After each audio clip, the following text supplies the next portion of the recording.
Let's talk about 5 simple ways to move face-to-face instruction online. The first Schoology feature we're going to take a look at is Schoology updates.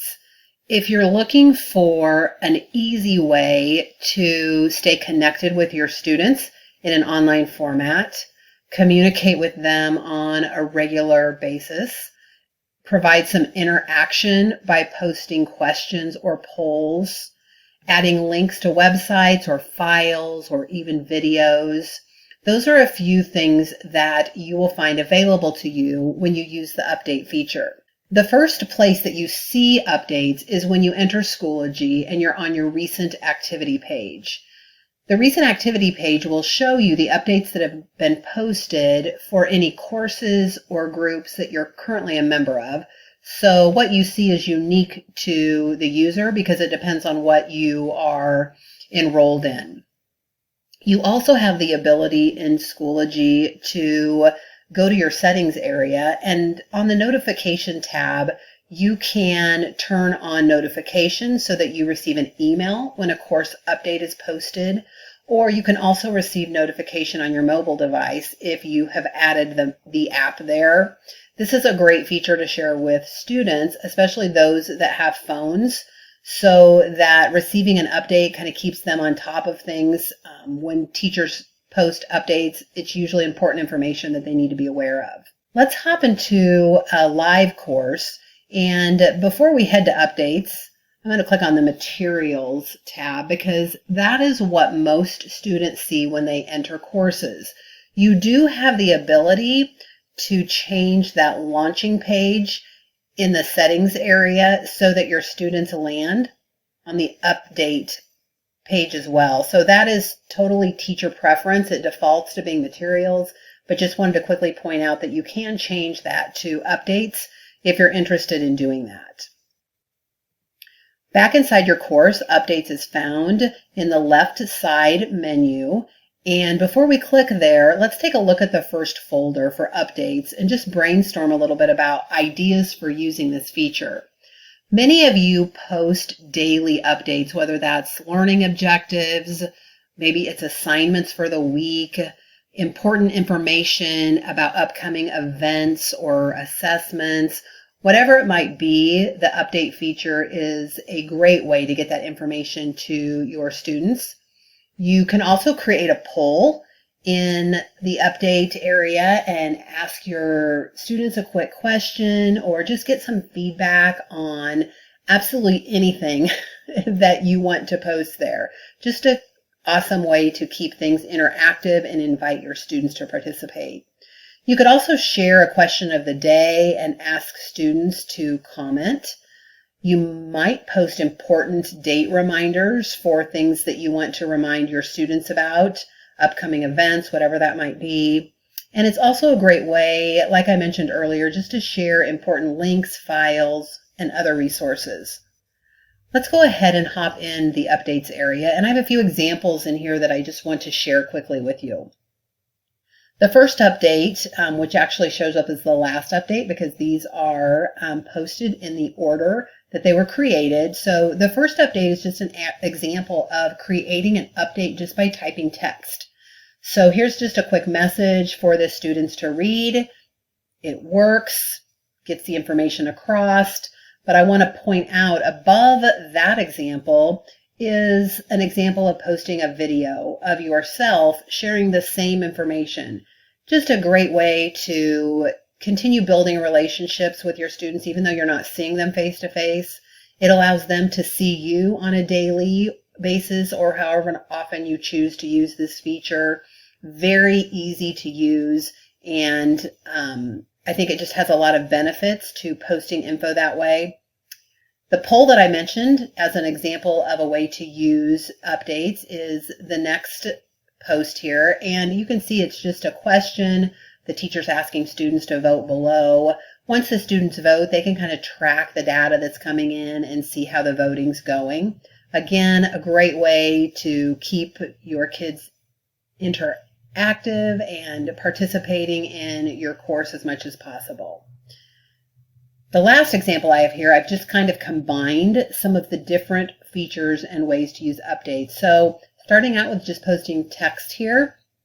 The teacher then posts a link to a document. So it looks like they're getting ready to have a Zoom meeting with a guest speaker, and the teacher would like them to post some questions for the speaker. And so they're prepared for that particular meeting. So there's a link to a document, and then directions on how to use the tool that they will be using for the meeting. So a YouTube video is embedded here, so students can quickly read through that information and figure out exactly what they need to do before that meeting occurs. Those are all examples of some of the different features that you'll find when posting updates. Up here at the top is just a blank text box, and when using this feature, that's where you post your updates. I'm just going to put my cursor in there. You'll notice some of the text box features are similar to what you find in other areas of Schoology. So I'm not really going to go across the top bar and share what you can do here. You do have some options for inserting content. You have the same option down at the bottom here, just another way to post a link if you're trying to get your kids to a collaborative doc or a website. That's a great tool to use. I'm just going to hover over each one of these, and Schoology does a great job of just showing you what it is that each one of these options will do. I could add a file. We talked about the link. I also could browse to my resources if there's something I want to grab there. There's the microphone. I'm going to come back to that here in just a minute. The poll feature, if you would like to create a poll for your students, and then you have the copy and paste feature as well. I'm going to click on the microphone again, and you have two options here. I could leave an audio file, or I could leave a video file. So as long as you're working with a device that has a camera, very easy to leave a personal message via video. And again, I just feel like that is a great way just to personalize a message and help your kids continue to feel connected to the teacher. So those are a few ways to use updates. It can be a very powerful tool to use in an online environment. Very easy to use, and I encourage you to check it out. If you have any further questions about how to use the update feature, I would encourage you to use the Schoology help button, which is located down in the bottom right-hand corner. Very quickly, I will demo how to use the search feature. And once you type your keyword in, you can see that it will lead you to all kinds of awesome information about the topic that you're looking for. Let's continue our conversation talking about discussions. Discussions are something that happen frequently in a face-to-face classroom. Oftentimes those are whole class discussions led by the teacher, or they might be small groups of students working together, learning together, and then sharing out their new learning with others. Those types of learning opportunities can easily be moved to an online format. Before we take a look at some examples, let's talk a little bit more about ideas for using discussions. Discussions are a great way to promote student voice and collaboration.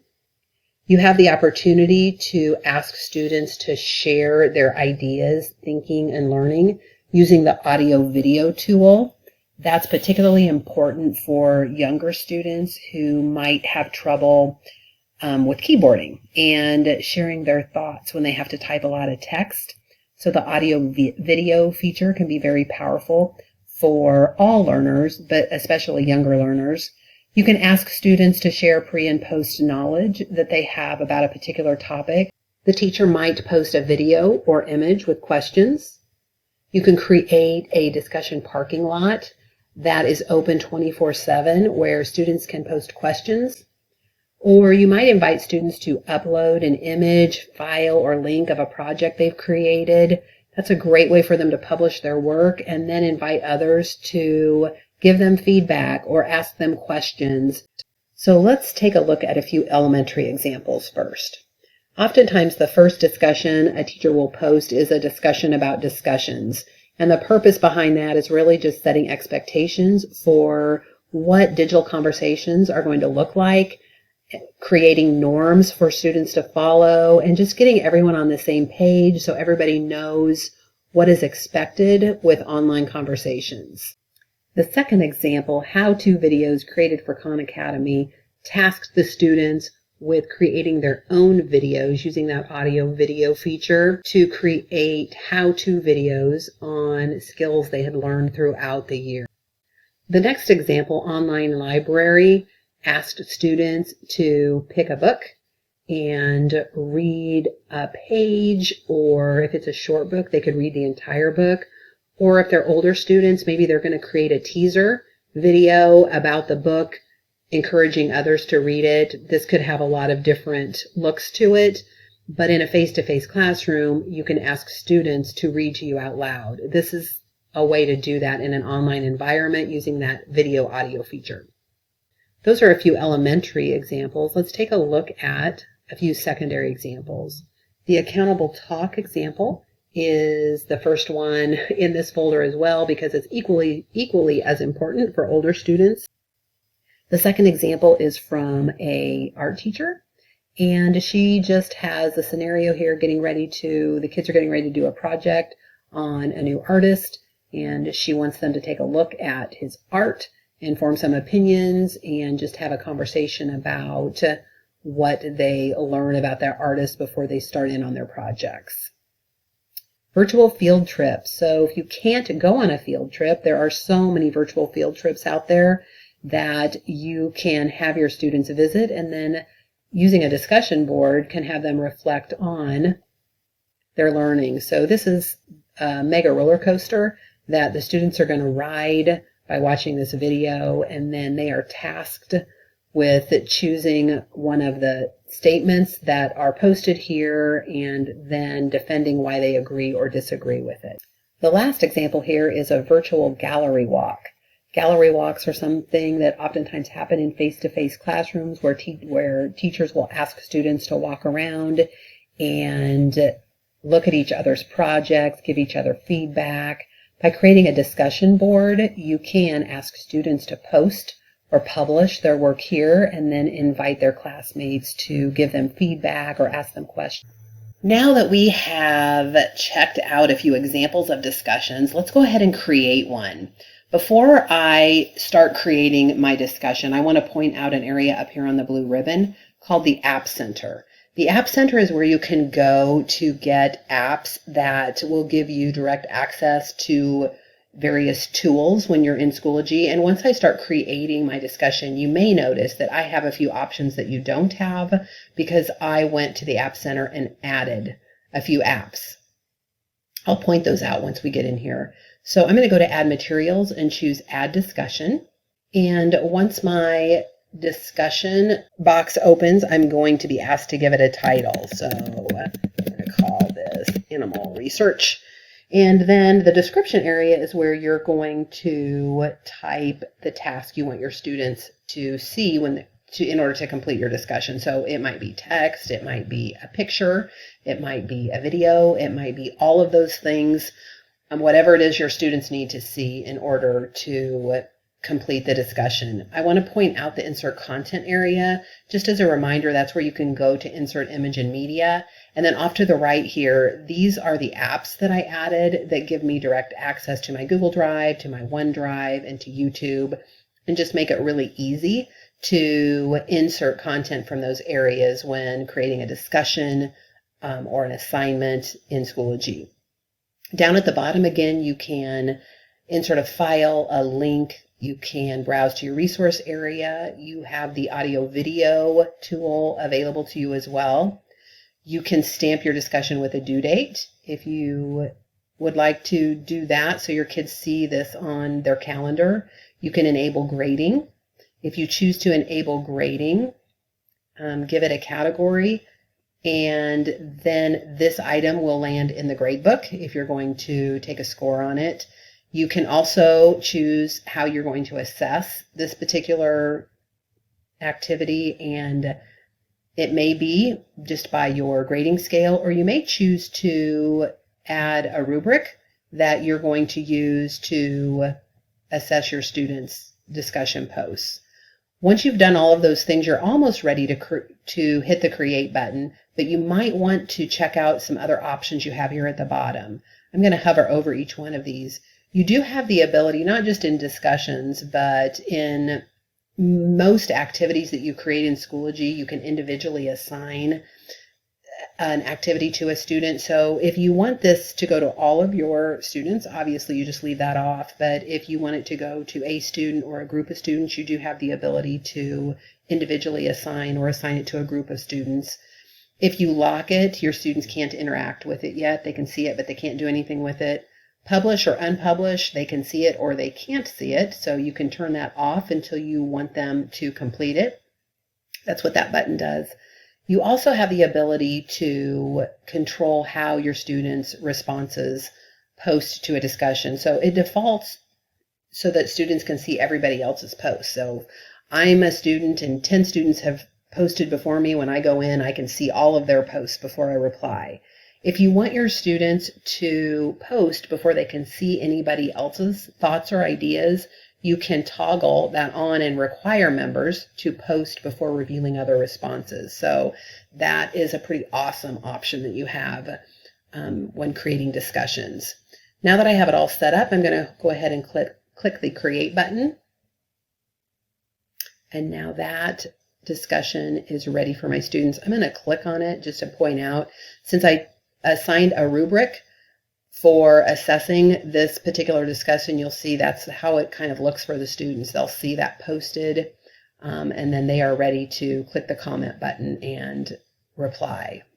Before we wrap up here, I want to show you real quick the student view of a discussion. And I'm in Katie's account who says student in my course, and I'm going to click on the parking lot discussion because this has a little activity in it. So you can see that Tyler had asked a question in the parking lot, and Katie had replied to his comment. So they simply just click in the comment box, and this is where they have the ability to type text or insert a file, a link. That's the audio video recording feature as well.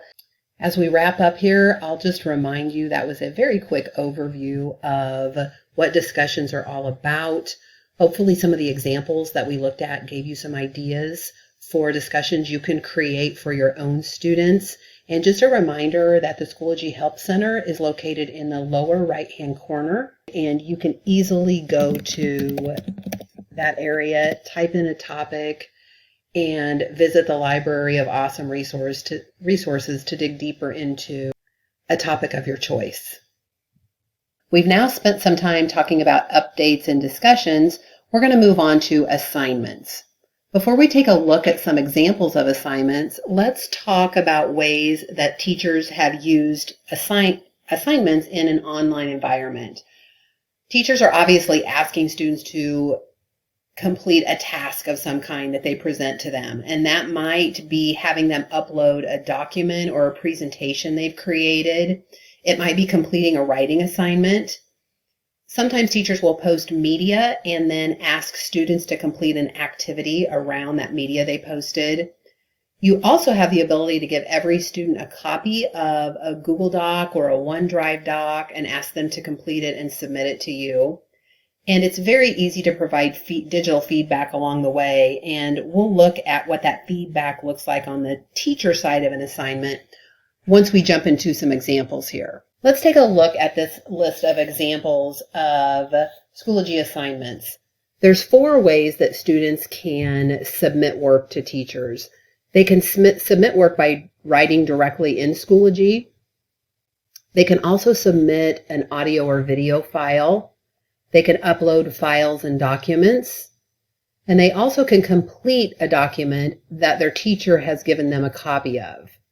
These first 2 examples are assignments that a teacher created and had the students submit their work directly in Schoology. The first assignment is posted with some text, a video for the students to watch, some questions for them to answer, and then they go to a website and get to create their own gold burger machine. So there's several steps involved here, and the students have some questions to answer that the teacher would like to see. So to do that, it's kind of hard to see on the teacher side. So let's take a look at that assignment on the student side. So I am in the course as Katie now, and I'm going to click on that same assignment. So you can see it looks very similar for Katie, but she has a Submit Assignment button over here to the right. So when I click that, we're going to create an answer to those questions right here and either save it as a draft and come back and work on it or submit it to the teacher. The other example that is similar is journal writing. The only difference with this, and this is something, a great face-to-face example, because teachers have students journal write in notebooks oftentimes, and this is just kind of a digital take on that. So you can see the teacher has posted 3 different tasks for Monday, Wednesday, and Friday, and you might be wondering, how would a student complete all of those, when they're on different days, and basically it'd be submitting 3 different pieces of writing. They can do that by using the same submission button, but let me show you what that might look like. So again, I'm in here as Katie, and let me click on that journal writing. So I'm going to go ahead and click Submit Assignment. I'm going to copy Monday's question. I'm going to go to that Create button and paste it. And now I'm going to answer that question and submit it to my teacher. So now as the teacher, I can go in and look to see what Katie has written. I can give her feedback. When Katie comes back on Wednesday, she's going to resubmit that assignment. But now she's going to copy Wednesday's question, go to the Create tab, answer the question, submit it, and now the teacher will be able to see that submission as well. So the teacher just toggles between submissions, can provide feedback without creating a separate assignment for every single one of those questions.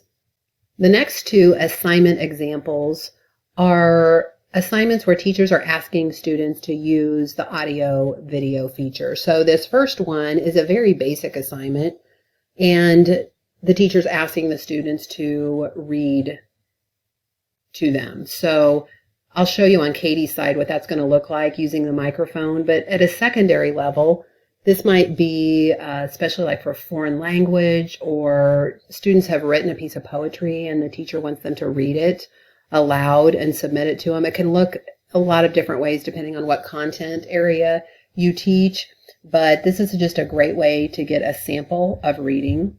The second one is from a band teacher, and the students are practicing their recording skills, learning how to play the recorder, and they are going to submit an example of the song Hot Cross Buns to the teacher. So this teacher has even included a little rubric up here at the top so students know exactly what the teacher's looking for.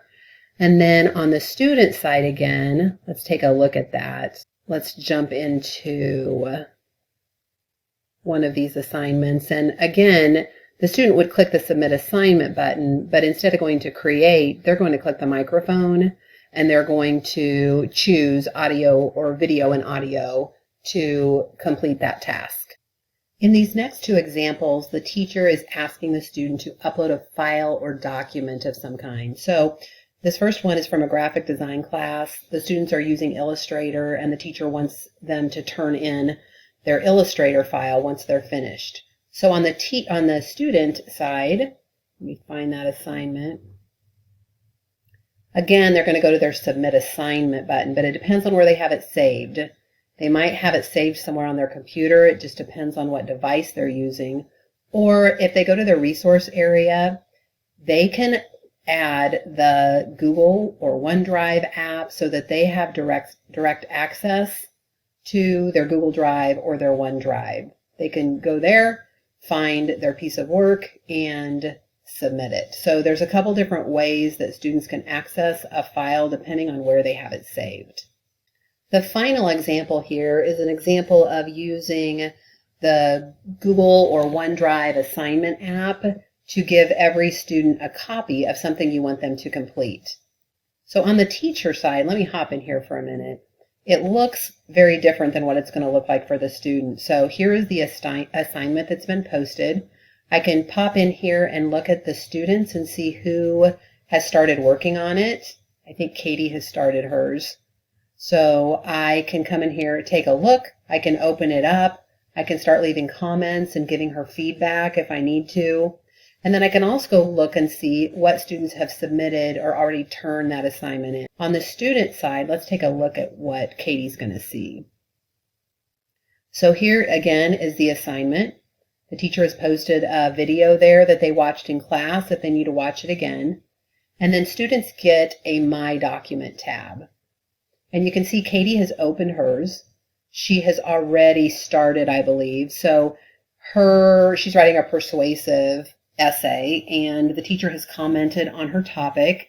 So you can see what it looks like on the student end. She's going to work in here. The teacher can pop in, give them feedback, and really watch the progress of this piece of writing.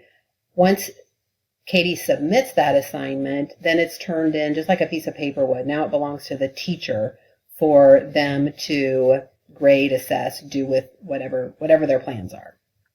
To create an assignment, you go to Add Materials, Add an Assignment, and it's going to look very similar to what creating our discussion looked like that we just did.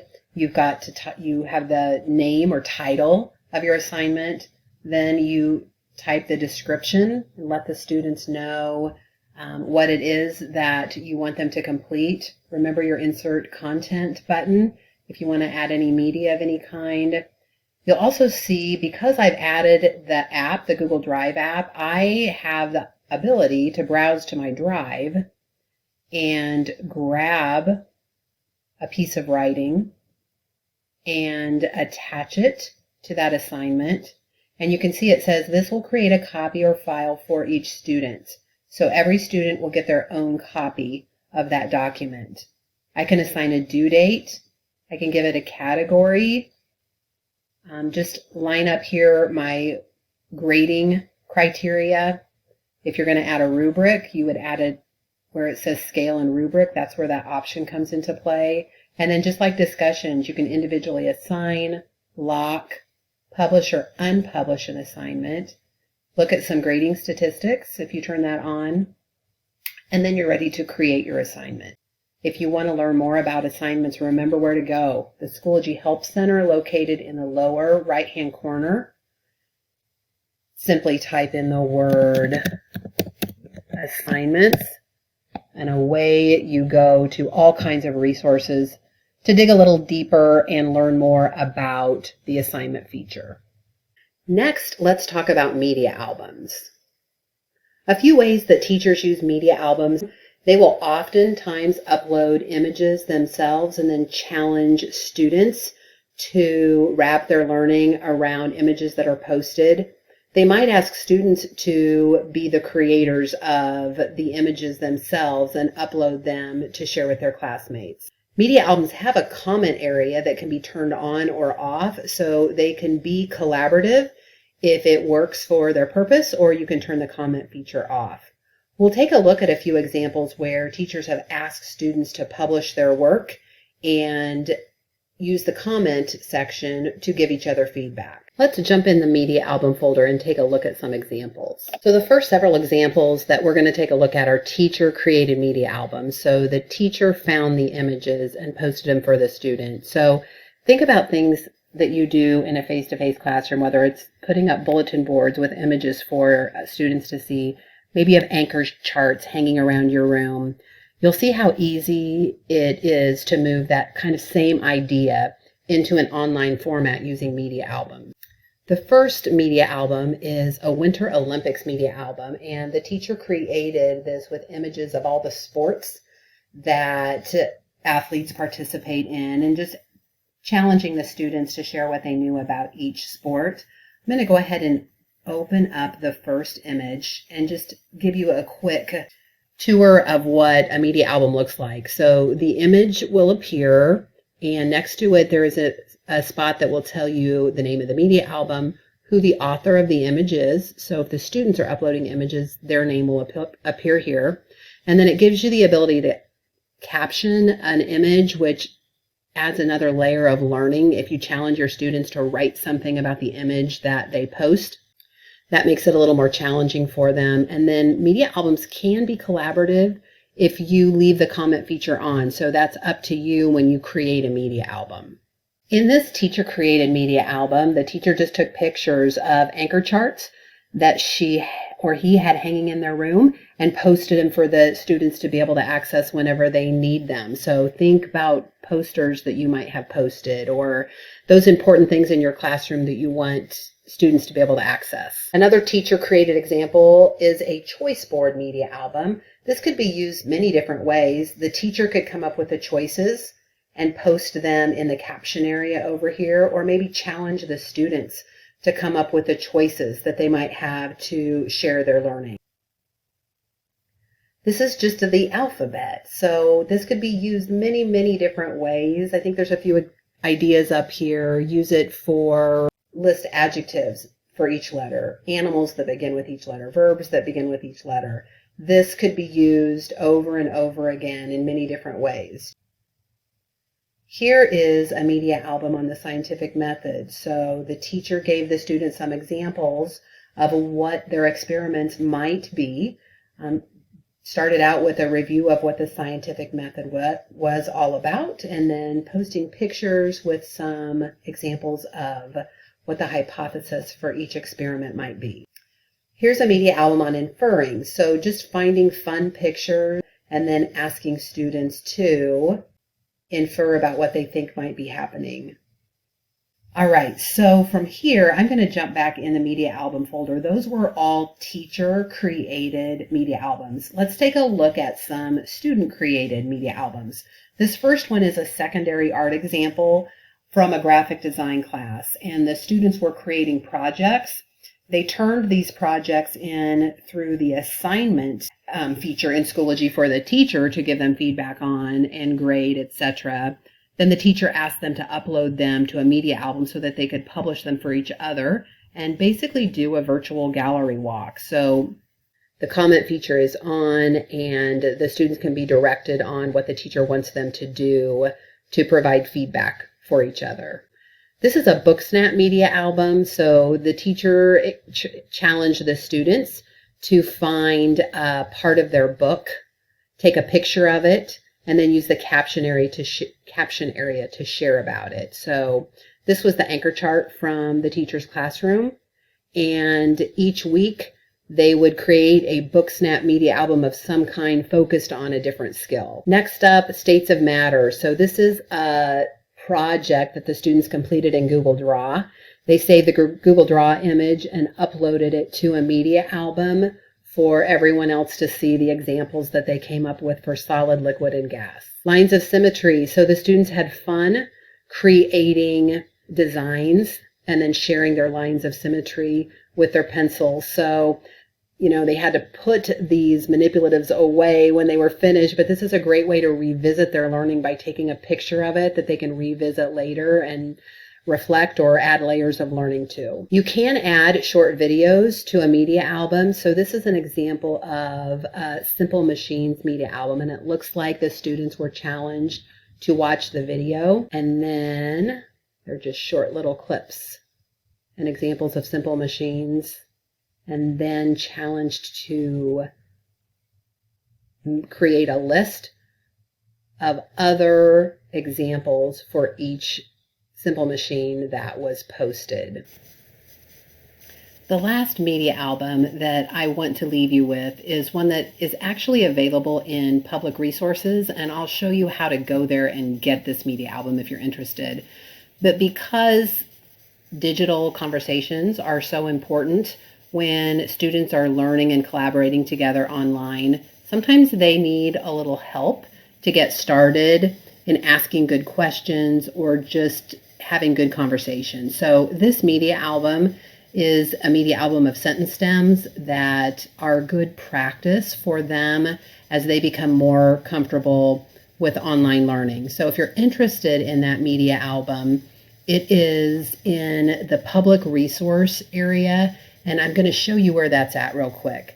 If you go to your resource tab in Schoology and then go over to the left-hand menu and choose public, there is a search option here, and I'm going to type in accountable talk, and you can filter your search in several ways. I know that I'm looking for a media album, So I'm going to filter this search by media albums and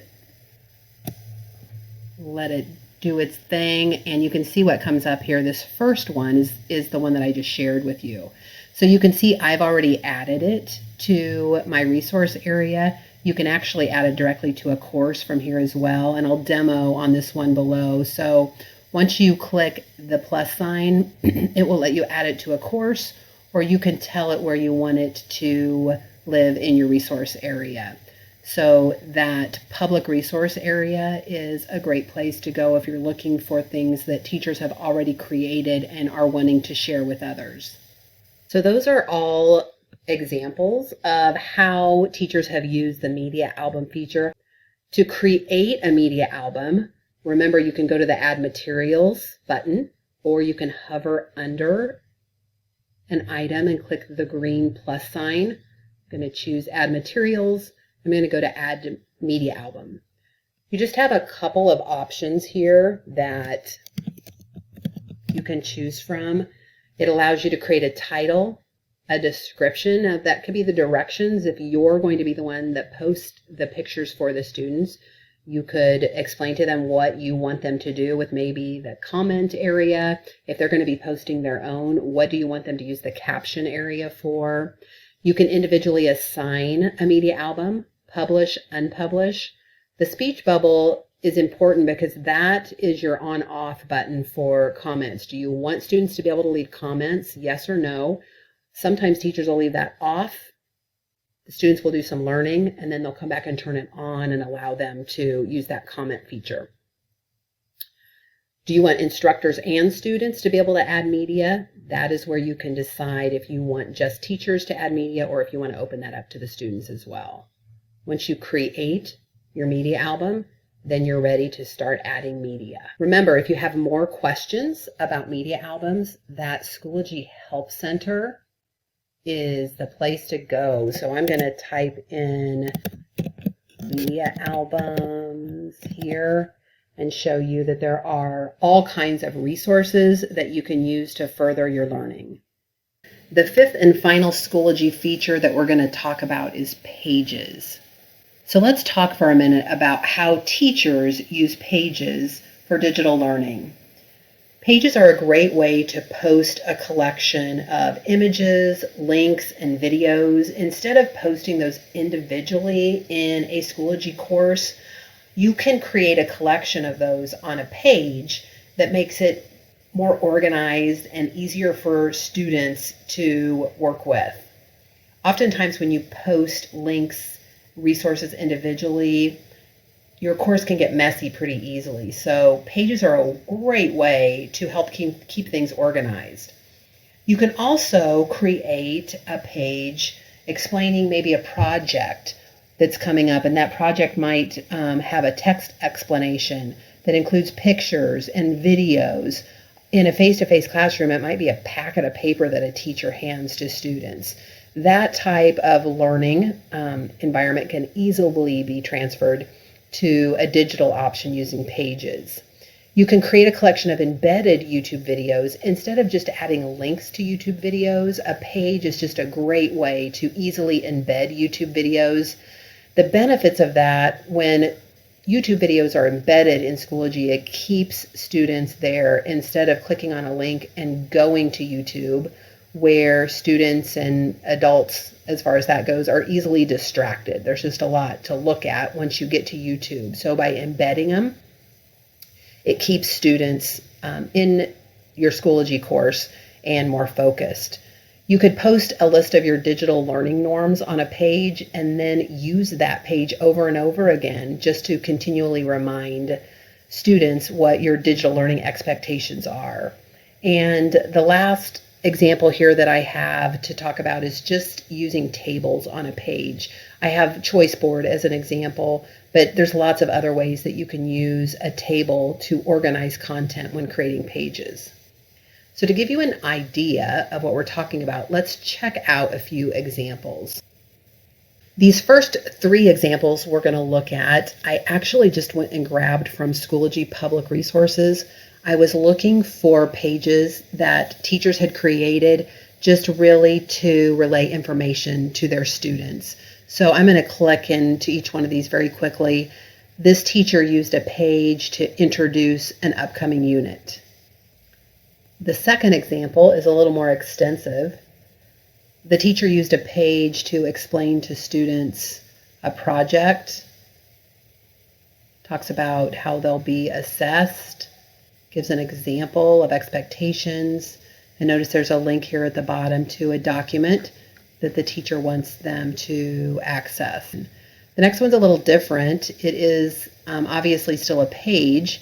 The teacher used a table to create a choice board for students to check out, and it looks like expectations were set up here. They're going to choose no more than 3 ways to share their learning with others. A page is also a great way to just get links and share resources with your students. So this is like a little mini web page. This class uses these resources often, so the teacher just made a collection of them and made it easy for them to jump on that page and access resources that they use frequently. The next 2 are examples of using a page to embed videos. Here's a secondary example of textile design videos. You can see as I scroll, the videos are embedded, so students can still play the videos here. If they want to make them larger, they can make them full screen. But again, it keeps them in Schoology without actually going to YouTube. The elementary example, very similar. It's just a list of sight word songs. So same idea. A collection was created instead of creating individual links for students to easily use. There's a couple choice board examples here, and just click in one just to remind you that tables, if I put this in, this is just a blank template, but tables make creating. Choice boards, very easy, as it's going to separate each choice that the students will have. So that's what it looks like in edit mode. Next is an example of just digital learning norms that are posted. You can see this page looks a little different than the other ones because when it was created, there's a setting that you can choose that automatically opens the page up. And so that's why this one looks different than the other ones. If I put this page in edit mode, I'll show you where that's at. It's down here at the bottom. So you can either display it on a new page or display it inline in Schoology. Same idea with the next resource. This just happens to be a tool that has an embed code. So anything that has an embed code, you can embed in Schoology, and it's interactive, keeps the students here without having to leave and go to the resource. This is an example. It's called Symbaloo, and this was created by a teacher, and these just link to different videos that the students can watch for each letter of the alphabet. If I put this in edit mode, if I put this page in edit mode, I'm going to show you over here how I can toggle switch to HTML. So that's where the embed code is pasted. And it looks kind of funny when it's in edit mode because it's just a yellow box. But once that is published and you save your changes, it's all good. Now that we've looked at several examples of how teachers use pages, you probably have some ideas stirring in your head. So let's go ahead and talk about how you create a page. You can start a new page a couple different ways. I could go to the Add Materials page and choose Add Page. Or when you hover under an item, you'll see that you get a green dotted line with a plus sign. If you click on that plus sign, that's another way that you can add an item. That's nice when you've added several items already and you want an item to go in a certain spot. You can always drag and drop them around, but that's just a nice feature that's also available. I'm going to go back up to the Add Materials page and choose Add Page. I'm going to give my page a title. And then in the text box, that's where you can add your content. So that might be text. It might be using the Insert Content button to add maybe a picture It might be adding a YouTube video. So there's a couple different ways you can do this. I'm going to demo here by choosing, instead of upload media, I'm going to choose from the web. And I've already saved my YouTube URL, so I'm going to choose media and paste that address in there and choose insert media. You can see it just shows up as a yellow box, which is a little bit confusing at first, but once you save your changes, that will be an embedded video. So text, video, images. Remember your options down here at the bottom. You can insert a file, a link. You can even add an audio video recording if you wish. You have the option to individually assign a page, publish, your students can see it, or unpublish, they cannot see it. And how do you want it to open? Do you want it to open as a new page, or do you want it to display inline in Schoology? So those are the options that you have with pages. Once you have finished creating your page, click the blue button.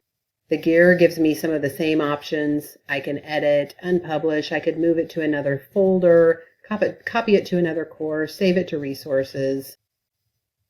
And there's my completed page, ready for my students. As we wrap up talking about pages and looking at some examples, you may have more questions about how to create pages. So just a reminder, the Schoology Help Center is a great resource for learning more about Schoology topics.